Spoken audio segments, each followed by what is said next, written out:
Good afternoon everybody and welcome back to my kitchen.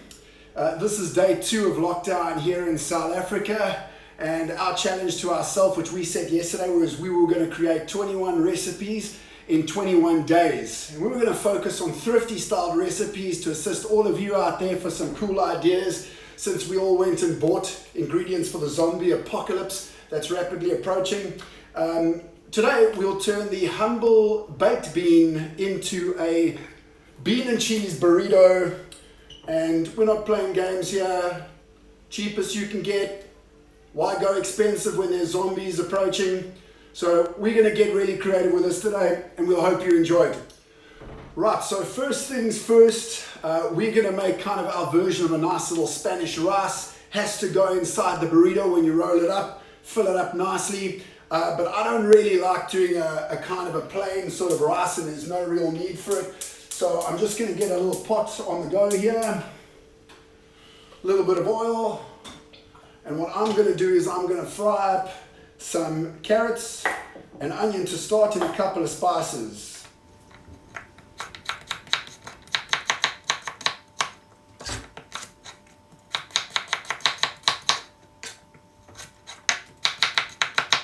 Okay, so you would have noticed what I did there is all I did was I topped and tailed the carrot.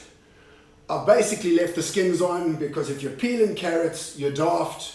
There's loads of nutrition in the skins, and let's be honest, you're going to need all the energy you can get to fight off these zombies when they come crawling through your window. It takes a lot of energy to swing those chainsaws, so we want you to be nourished, strong, happy, healthy, and zombie-proof. Right, so got a little bit of onion, a little bit of garlic. I'm just going to throw a little bit here into the pan. We're going to put those rice grains, a little bit of garlic. And all I'm going to do is I'm just going to sweat that down a little bit now, just so those onions become a little translucent, as they say. It basically just means so they're not raw, because no one really likes eating raw onions. So forget all the fancy jargon. Just make sure they're cooked. Okay, now I tend to be a little heavy-handed on my spices sometimes, because frankly, spice is the spice of life. Just going to stir that around a little bit. And while that's cooking, I might just take a quick little lockdown libation. You'll see a beer cooler here called Bonehound Barbecue. So if you're interested in checking out any information about some low and slow Texas style barbecue, check out our Bonehound Barbecue Facebook page. We will show you some stuff we've cooked up there. So excuse me, I'll be back in a sec. Oh, that's good. Okay, so these onions and garlic have been going for a while here. The carrots are getting a little soft. So the staples of any nice Tex-Mex style cooking: ground cumin, ground coriander. You can put as little or as much as you like. Basically, it just makes sure that when your rice is cooking, they're not tasteless and flavorless and bland. I must be honest, we don't really eat a lot of rice, but in times like this, it's always a good idea. I am actually going to season it now with a little bit of salt. Pop that in there. It's always a good idea to kind of, when you put dry spices into something, toast them a little bit, releases the oils, adds to the flavor. And what I'm going to do is actually throw the rice granules in now. What I've got here is I've got half a cup of basmati rice, and the basmati is a long grain rice. It just tends to go really well with this, and if you can get the good stuff, get the good stuff. Okay, so you can see that I'm just coating those granules ever so slightly. And then we're going to add about 500 mils of water.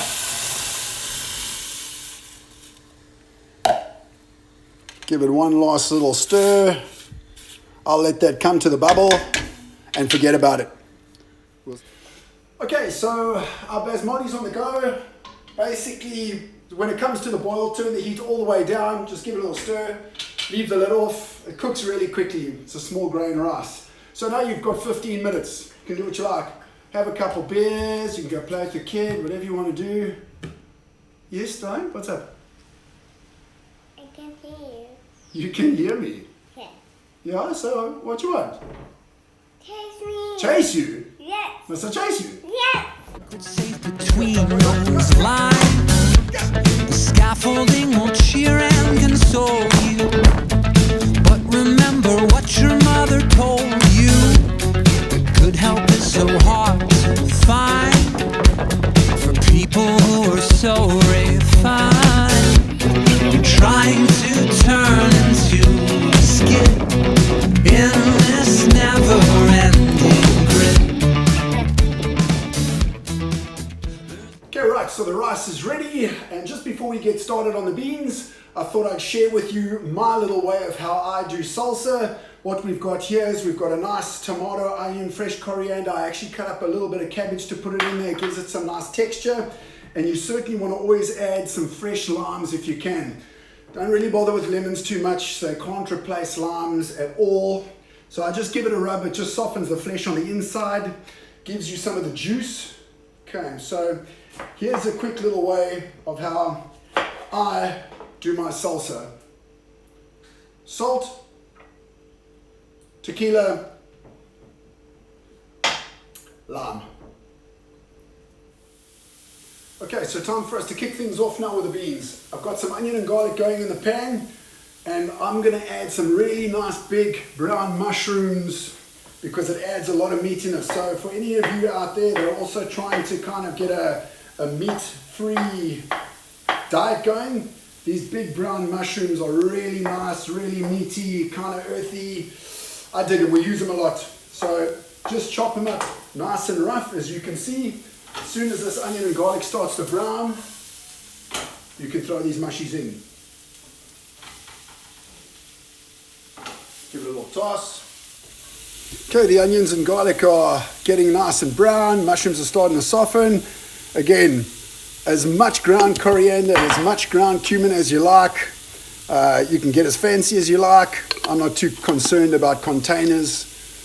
A little bit of salt. Toss it around a little bit. Remember what we said, dry toast those spices. And what I've done is I've drained some of the juice out of the beans because they're quite saucy as it is. And it all depends how you like your sauce.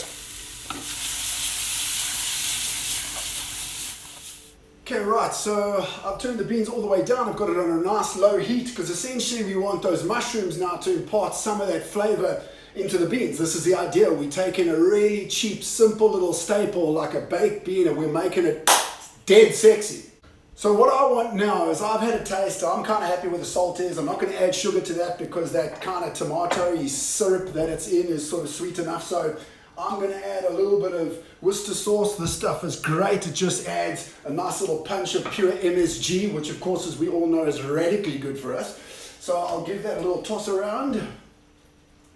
Okay, so that's all good. At this stage, you can add chilies, you can add Tabasco, any hot sauce you like. I'm going to keep it mellow so that Malati can have a little bit, and I'll probably put some fire in my own when we're ready to go. So you basically just have no excuse to not be cooking up some rad meals so that the kitchen's rocking when the zombies come knocking. All right, so now we're at the time where we're going to put everything together. I've got my salsa, I've got my cheese, the beans, the rice, got some fresh coriander, everything's ready to go. And we've got some tortillas. You want them not too small. They have to be from like 26 centimeter to 30 centimeter up. I use the Mexican brand. They've served me well. You're welcome to use whatever you like. I've got a dry pan here on a high heat. Good way to test it is just touch it with your hand, especially for any would-be serial killers out there. It takes the fingerprints right off the hand. Okay, that's pretty much ready. Pop it in. And you can actually start to feel, I won't get you to put your hand in the pan again, I can promise you that. By the way, this is one of those please do not try this at home moments, I think, just as a disclaimer. So you can actually feel when you push it down, you can kind of feel like there's almost like a little bubbling that happens. So it must be as that's just heating that flour through, and you can sort of see it starts to bubble. As soon as it starts to bubble like that, you can kind of see that it's ready. There we go, and you've got those nice toasty marks. That's kind of what you want to see. All right, so I've got both tortillas ready at this stage, and here's a really nice little trick for you folks at home. If you're going to be doing more than 2 at a time, if you're doing for the whole family, get a plate, clean cloth, and just stack them in between there like that. They will keep their heat for a really, really long time. They tend to do that quite well. Obviously, just make sure the cloth is clean. So why don't you come a little closer and let me show you how to set up this lockdown bean and cheese ballistic burrito. Okay, so just a couple of tips on when you are ready to assemble. Just like a pizza, you don't want to overload it. So with a burrito, you certainly don't want to overfill it. But you want to start with your rice as the base, because any of the liquid is going to go down into that rice and just add a little bit more flavor there. So again, I don't want to fill it too much. Don't take it side to side. Almost fill it up in a nice little kind of pouch right in the center. I'm going to put my cheese in now so that the heat from the beans already starts to melt that cheese. And again, you can make it as cheesy as you like. Okay, there's our beautiful mushroom, onion, garlic, cumin, coriander, baked beans. This would be absolutely rad if you've got some chipotle chilies or something at home, which is a smoked jalapeno. Okay, I'm going to put a little bit of salsa on top. You want something nice and fresh. You want that sort of crunch there. I'm not going to go too much on that. And of course, you've got to have some nice, fresh coriander. Just like that. Okay, so now the test. Sides up. Okay, you've got to tuck. Use those pinkies. Roll it over. You've got to scoop it in, tuck the sides. And bang. There is your bean and cheese burrito. There are more ascensions than there is space. Angels causing accidents. The camera phones will dock you. There you have it. A beautiful baked bean and cheese burrito. If you'll believe it, this product came from a can. They were put there by him. Oh, there's a song in there somewhere. You'll see the dark stuff on the salsa. That's the chipotle jalapenos I was telling you about. Since my lighty's gone to sleep, I think we're going to tuck into some hot stuff. And for my sins, I owned a Mexican restaurant for 9 years, so I'll be damned if I'm not going to be enjoying this with my wife without a delicious margarita. This is a grapefruit margarita that will suit you. So if you'd like the recipe, you can ask in the comments, and I'd be most gladly to oblige. Oh, God.